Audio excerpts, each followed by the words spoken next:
Assalamualaikum warahmatullahi wabarakatuh. Kami dari kelompok 2 akan memaparkan materi mengenai ketunagrahitaan. Di sini kami beranggotakan 6 orang. Yang pertama ada Anadira Pratiwi, NIM 180604550. Yang kedua ada Devani Nurramadanti, NIM 180600340. Yang ketiga ada Dini Amalia Yasvika dengan NIM 180604666. Yang keempat ada Ineke Anggraini dengan NIM 180600464. Yang kelima ada Riri Astia dengan NIM 180600066.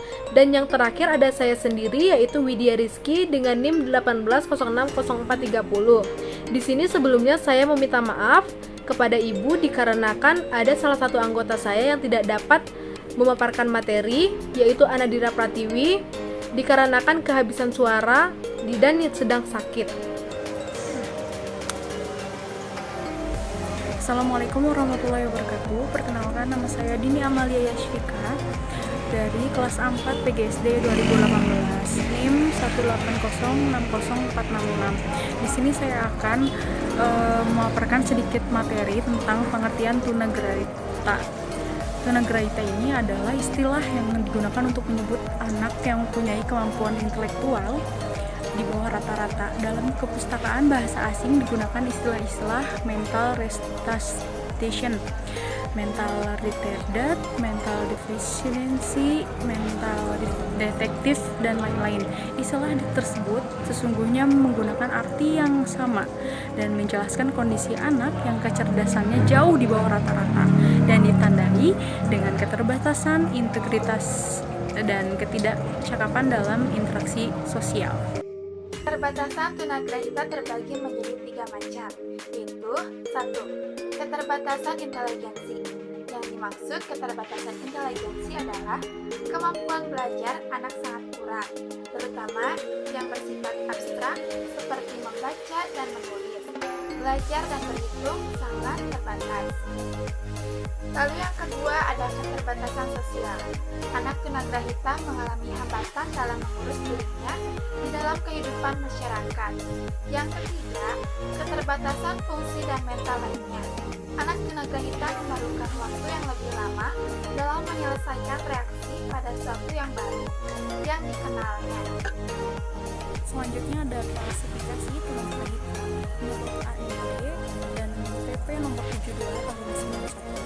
Yang pertama adalah tunagrahita ringan, yaitu mereka yang termasuk dari kelompok ini meskipun kecerdasannya dan adaptasi sosialnya terhambat, namun mereka mempunyai kemampuan untuk berkembang dalam bidang belajar akademik, penyesuaian sosial, dan bekerja. Yang kedua ada tunagrahita yang sedang, yaitu mereka yang termasuk dalam kelompok tunagrahita memiliki kemampuan intelektual umum dan adaptasi perilaku di bawah tunagrahita ringan. Mereka dapat belajar keterampilan sekolah untuk tujuan-tujuan fungsional, mencapai suatu tingkat tanggung jawab sosial, dan mencapai penyesuaian sebagai pekerja dan dengan bantuan. Dan yang terakhir yaitu tunagrahita berat dan sangat berat. Anak yang tergolong dalam kelompok ini pada umumnya hampir tidak memiliki kemampuan untuk dilatih mengurus diri, melakukan sosialisasi dan bekerja. Selanjutnya, saya akan menjelaskan materi mengenai klasifikasi ketunagrahitaan tingkat IQ. Yang sudah kita ketahui, manusia itu memiliki tingkat IQ yang berbeda-beda. Pada manusia normal, tingkat IQ-nya 91 sampai 110. Jika di atas 110 dapat dikatakan cerdas ataupun jenius. Nah, beda halnya dengan anak tunagrahita. Anak tunagrahita itu memiliki tingkat IQ di bawah 100. Nah, di sini tingkat IQ anak tunagrahita diklasifikasikan menjadi 5. Yang pertama ada mild mental retardation. Pada mild mental retardation ini, level tunagrahita 50 sampai 55. Yang kedua ada moderate mental retardation. Pada moderate mental retardation ini mencapai 35 sampai 40 hingga 50 sampai 55. Yang ketiga ada severe mental retardation. Itu mencapai 20 sampai 25 hingga 35 sampai 40. Yang keempat ada profound mental retardation. Ini di bawah 20 atau 25. Dan yang terakhir ada unspecified. Selanjutnya ada klasifikasi ketunagrahitaan dengan tipe klinis. Yang pertama ada Down syndrome atau dahulu disebut dengan mongoloid. Anak tunagrahita jenis ini disebut demikian karena raut mukanya seolah-olah menyerupai orang Mongol, dengan ciri-ciri bermata sipit dan miring, lidah tebal dan terbelah, biasanya suka menjuru keluar, telinga kecil, tangan kering, makin dewasa kulitnya semakin kasar, kebanyakan mempunyai susunan gigi geligi yang kurang baik sehingga berpengaruh pada pencernaan dan lingkar tenggorokannya biasanya kecil. Yang kedua ada kretin. Dalam bahasa Indonesia disebut cat atau cebol. Ciri-cirinya badan gemuk dan pendek, kaki dan tangan pendek dan bengkok, badan dingin, kulit kering, tebal dan keriput, rambut kering, lidah dan bibir tebal, kelopak mata, telapak tangan dan kuduk tebal, pertumbuhan gigi terlambat serta hidung lebar. Yang ketiga ada hidrosipal. Anak ini memiliki ciri-ciri kepala besar, raut muka kecil, tengkoraknya ada yang membesar ada yang tidak, pandangan dan pendengarannya tidak sempurna, dan mata kadang-kadang juling. Yang keempat ada mikrosipal, makrosipal, brahisipal, dan skaposipal. Keempat istilah tersebut menunjukkan bentuk dan ukuran kepala. Seorang dengan tipe mikrosipal memiliki ukuran kepala yang kecil. Kebanyakan dari mereka menyandang tunagrahita yang berat atau sedang.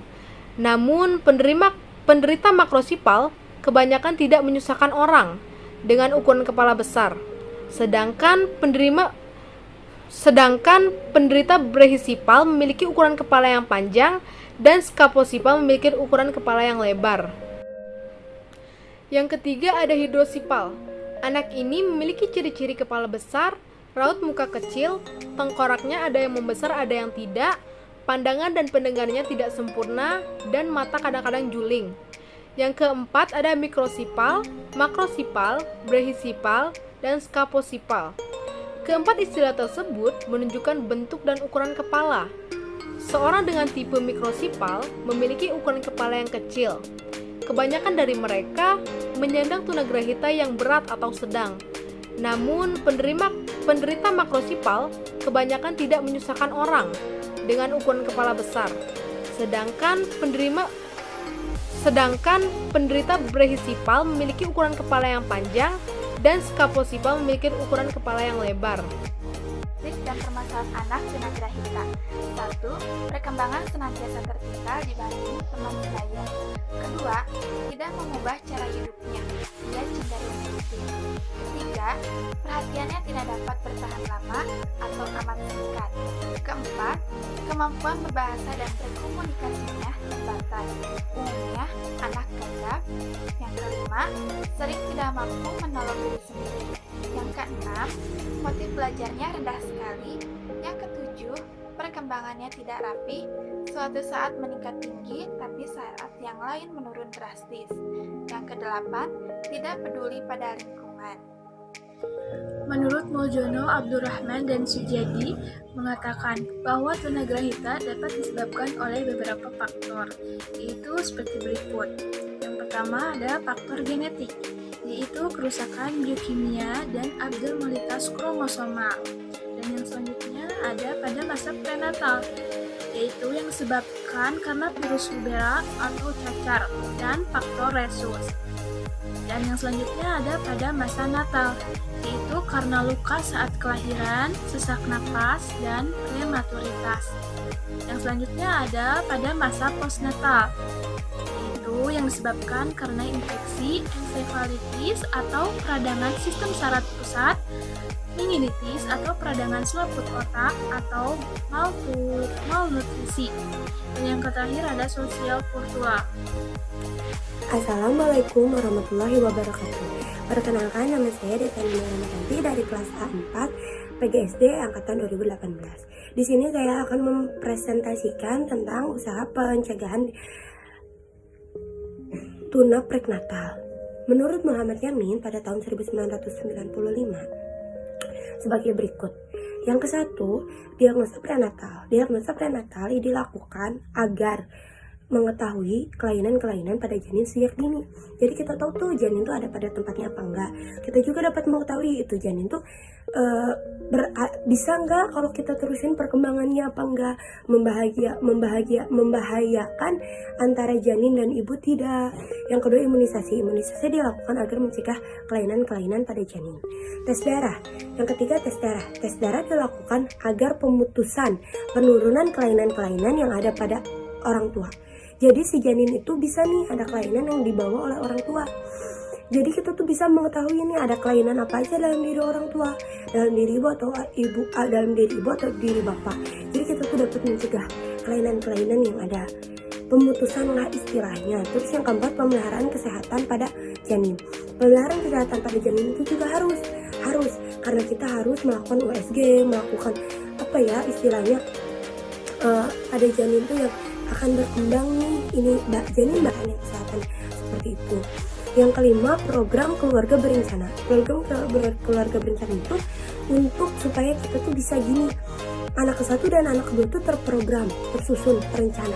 Tidak ada kan banyak tuh orang tua ya yang anaknya baru umur setahun atau beberapa bulan udah hamil lagi, dan itu tuh tidak baik untuk janin, tidak baik untuk anak, tapi tidak baik untuk ibu, karena kita tuh nggak akan mengetahui nih ini anak sehat apa enggak, ini anak baik apa enggak, ini anak normal enggak ya gitu. Nah, dan sehingga kita tuh harus banget itu tersusun, terencana dengan baik. Yang kelima itu sanitasi lingkungan. Sanitasi lingkungan itu harus dilakukan. Kenapa saya bilang harus dilakukan? Karena lingkungan juga emang sangat besar mempengaruhi lingkungan. Itu lingkungan tuh sangat besar. Makanya kita tuh harus melihat lingkungan. Masih ada yang bilang ini lingkungan baik, belum tentu ke anaknya baik. Tapi seenggaknya kalau lingkungan baik, kita tuh bisa ngasih tahu ke anak-anak. Karena anak-anak tuh lebih pintar dari kita, lebih bisa. Ini lingkungan lebih gampang gampang copycat masa emas, gampang mengikuti gitu yang baik dan yang buruk. Penyuluhan genetik juga harus dilakukan, karena gen kita bagus nggak nih, gen kita ada kelainan kayak gimana ya. Malah kalau dulu ya, sebelum menikah itu diwajibkan seorang perempuan dan laki-laki itu diadakannya penyuluhan gen tuh gini, resusnya baik nggak nih, resus pria dan wanita ini baik nggak. Jikalau resus pria dan wanita ini nggak baik, bahaya nggak nih gitu, bahaya nggak nih ke anak kita, bahaya nggak nih ke keluarga kita. Dan itu tuh pasti wajib resus kita tuh kayak gitu. Dan kalau ada kelainan itu, emang kelainan itu dibawa sama kita. Ada yang dibawa sama kita, ada yang dibawa emang tiba-tiba kita tuh nenek moyang kita. Makanya kalau orang nikah itu tuh resusnya tuh harus resus negatif dan resus positif tuh harus benar-benar dicek ke dokter, diapain supaya nanti hasil keturunannya tuh baik. Tindakan operasi dilakukan apabila si anak tidak baik, si janin tuh tidak baik dan perkembangannya tuh tidak baik dan membahayakan antara orang tua dan membahayakan antara janin tersebut. Dan itu tuh mau gak mau tuh harus diangkat.